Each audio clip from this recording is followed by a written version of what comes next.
नमस्कार, public news times channel Shimla में आपका स्वागत है। National skill development forum the institution of engineers India की 27 और 28 जून को शिमला में कॉन्फ्रेंस होगी। आज यह कॉन्फ्रेंस की शुरुआत हुई। इस कॉन्फ्रेंस में टनलिंग प्रोजेक्ट्स में ड्रिलिंग और ब्लास्टिंग में जो टेक्नोलॉजिकल एडवांसमेंट हुई है उसके बारे में एनएसडीएफ ने मीडिया से बातचीत करी। Organize for technological advancement in drilling and blasting, because we have seen that tunneling activity in hilly area has given lot of benefits, and we have Atal tunnel. After construction of tunnel, it has not facilitated only the movement of transport. There had been a lot of improvement or enhancement of tourists in the state.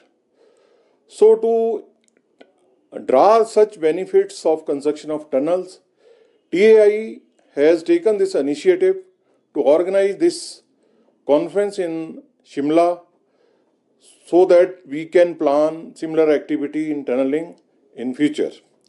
Another point is there are a lot of technology available in tunnel construction, drill blast, NATEM and TBM also.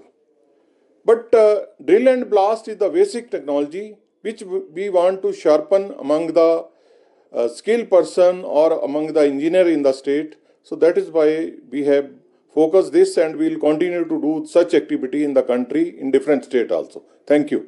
दीवान साहब, हमने सुना है कि आपने एक नई theory जो है, एक नई वो खोज की है टनल निर्माण के लिए, जो आपने कहा भी है। तो क्या नई थ्योरी है और स्पेशल आपने उस चीज को, आपको क्रेडिट जाता है उस चीज का?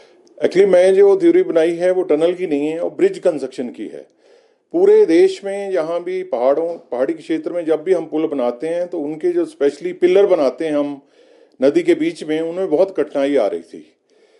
तो हम लोगों ने जितने पुल पहले बने हैं और उनमें कितना कितना टाइम लगा बनाने में, उनका एक फिजिकल डाटा इकट्ठा किया, अपने इंजीनियर को भेजा वहाँ जाने के।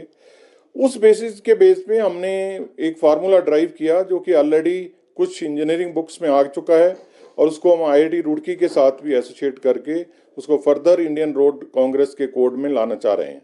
Thank you. पहाड़ी क्षेत्रों के लिए टनल कितनी कामयाब है? कुछ लोगों का मानना है कि इससे कहीं ना कहीं पर्यावरण को नुकसान या जल का रिसाव अधिक होता है, ऐसी धारणा है, आप क्या मानते हैं?